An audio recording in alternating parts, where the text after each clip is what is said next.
Read the next amendment. Representative Adkins offered the following amendment. Barcode 485525, remove lines 3751 through 3770 and insert an amendment. Representative Adkins, you're recognized to explain your amendment. Thank you, Mr. Speaker. This amendment establishes a requirement for full-time professional firefighters to maintain a BMI of not greater than 25. For the questions of the sponsor, Representative Clelland for a question.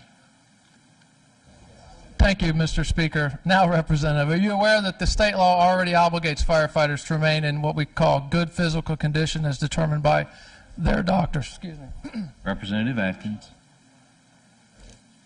Thank you, Mr. Speaker. I understand they have to take an agility test. Follow up, you're recognized. Statute 633 Section 633 of the Florida statute obligates them to remain in good physical condition. But a follow-up, explain to me how this would work. If a firefighter in an annual exam revealed a 26 BMI, would he necessarily lose his license, he or she? Representative Adkins. The amendment would establish a requirement that they would not be able to have a BMI of greater than 25. As I'm sure you're aware, anything over a BMI of 25 is considered overweight. And when you are looking at public safety, not only for the citizens of Florida, but for fellow firefighters, I think it's important that all of our firefighters be in good physical condition. For a follow-up, you're recognized. Representative, the way I read the statute, if a firefighter has a BMI of 25 or more, they necessarily lose their license. Representative Adkins. That is not correct. The way it reads is that it does not exceed 25. So if they had a BMI of 25, that would be okay. Representative Clelland. Thank you, Mr. Speaker. But the preamble to this provision of the statute says in order for a firefighter to retain his or her firefighter certificate of compliance. So the second that a firefighter is revealed to have a BMI of 25 or more, don't they necessarily lose their job? Representative Adkins. Not if they have a BMI of 25. Follow up, Representative Clelland. So 26 or greater, they lose their license.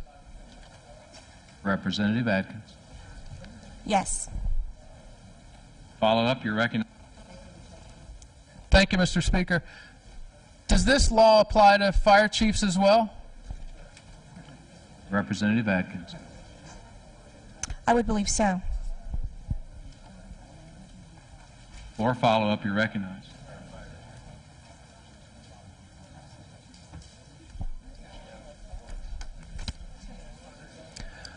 Thank you, Mr. Speaker. Representative Adkins, do you know that females are notoriously, they carry a higher BMI than males? Not notoriously. But Representative Clelland, let's just for your safety rephrase that question.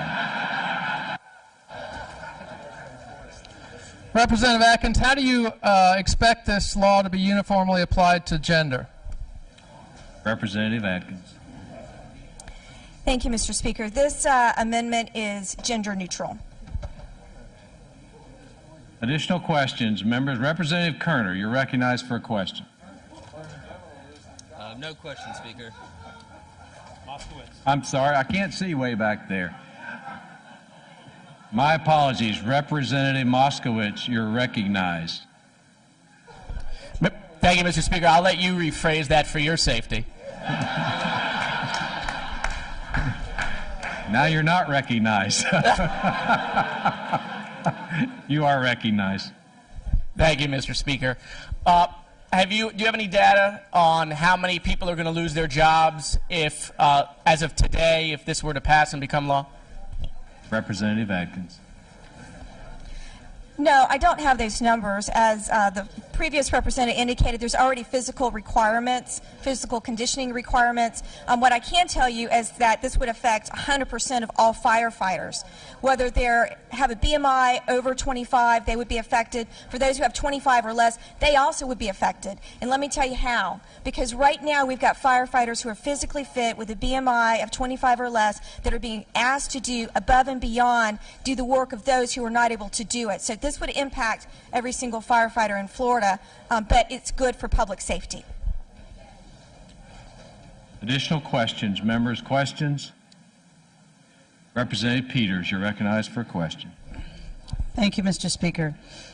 Representative, it is very common, and I worked at a fitness center for many years, and it's very common that if you have large muscle mass and you lift weights, often your BMI will be much higher, and so it's more subjective.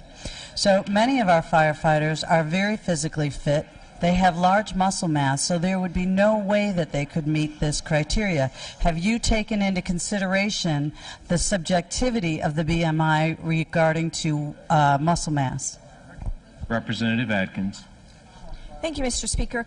Florida Statute 120 sets up a waiver process whereby firefighters could seek a waiver from this. For a follow-up, you're recognized. I'm not sure I understand. And how would they qualify to take a waiver on this? Representative Atkins, did you hear the question? Representative Peters, could you repeat your question, please? You stated that they would be able to take a waiver. Now, what is the criteria to have a waiver? Just that they have large muscle mass? Representative Adkins. Thank you, Mr. Speaker.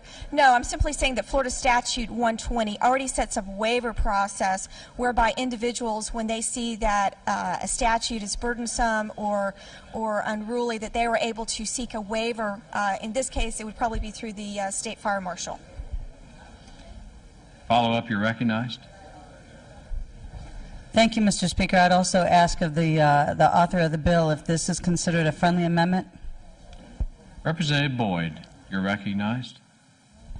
Thank you, Mr. Speaker, and thank you, Representative Peters, for that question. No, it is an unfriendly amendment, and I think I could go into the reasons, but Representative Clelland has articulated very well how this is covered elsewhere. So, members, I would urge you to vote this amendment down. Additional questions? Any more questions?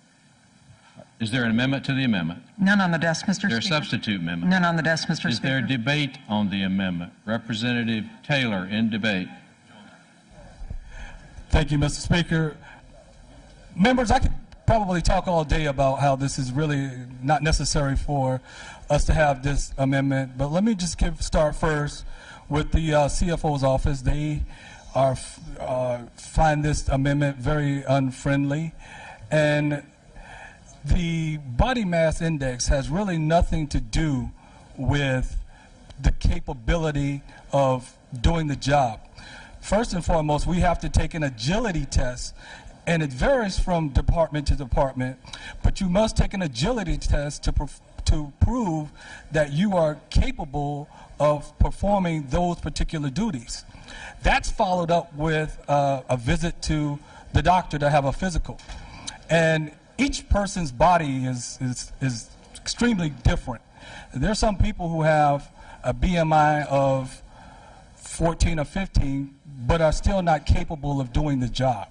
And there's some people whose BMI is above 25 who are extremely strong in strength and are capable of doing the job. So I tell you today, members, that I urge you to not support this amendment and vote this amendment down. Thank you, Mr. Speaker. Additional debate. Representative Clelland in debate. Thank you, Mr. Speaker. I, too, rise in opposition to this very bad amendment. The effect of this, assuming it ever got signed into law, would be devastating. I spent my whole adult life in the fire service. I dare say my BMI is more than 26, and I did 26 years on the job, and I did a very good job. 90% of my colleagues are in the same boat. I think if it's filed in the name of public safety, you're going to have to apply this to police officers, corrections officers, and everyone else. And finally, I would just say that if this gets passed, we're going to see a lot of fire chiefs without a job, and I think it's just a bad amendment. Additional debate.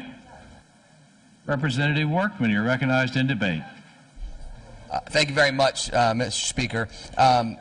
I'm kind of shocked at the debate in the room today and the questions saying that it seems to be that we should give a pass to physical fitness to our firefighters. Many of them have come to me throughout the years and talked in my office about the importance of their job and how they save lives, and I agree with that. And I think that as a 14-year Army soldier that had to live within the tight confines of physical fitness standards in the United States military, they oftentimes hold themselves out as military. They work the 24-hour shifts on, the 48 hours off, and they tell me that the physical fitness is important to them.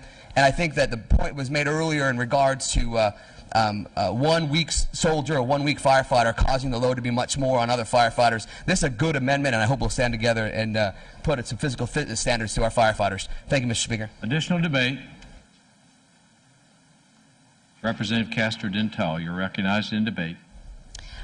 Thank you, Mr. Speaker. And I'm also concerned about the health of our firefighters and our police officers and of all of our citizens. And I think that we should even consider not allowing half of our middle schoolers opt out of PE every year. And I think that would help address this long-term problem. Thank you. Representative Peters in debate. Thank you, Mr. Speaker. I don't disagree that our firefighters need to be fit, and they need to back up each other. And as the mayor of a city, I watched our fire departments work out. We provide them training equipment to stay fit. Most of them, the BMI is too subjective. They've got plenty of other tests that they test. They have to have physicals. They have to be physically fit. These men work out regularly on a regular basis, and I think subjecting them to a test that is as subjective as this is not good policy. Thank you, Mr. Speaker. Additional debate, members. Representative Adkins, you're recognized to close on your amendment. Thank you, Mr. Speaker. Firefighters need to be fit in order to effectively perform their high-risk, physically demanding jobs. The physical demands of firefighting include such difficulties as lifting and operating heavy equipment like hoses, axes, and shovels, climbing ladders and stairs while weighed down with approximately 100 pounds of equipment, or carrying a person weighing up to double that amount. They're required to withstand long hours of battling fires while inhaling smoke without a break. Stamina and cardiovascular fitness are a must in order to perform this tough job. Fire departments across the country have already discovered the correlation between fitness and job performance and have implemented certain physical fitness requirements for their firefighters. Chesterfield Fire and Emergency Medical Services in Virginia require all firefighters to meet physical fitness requirements and to meet a certain BMI. Members, this is a good amendment. It's important for public safety, and I ask for your support. Members, if you are in favor of the adoption of the amendment, say yay. Yay. Opposed, no. No. Show the amendment is not adopted.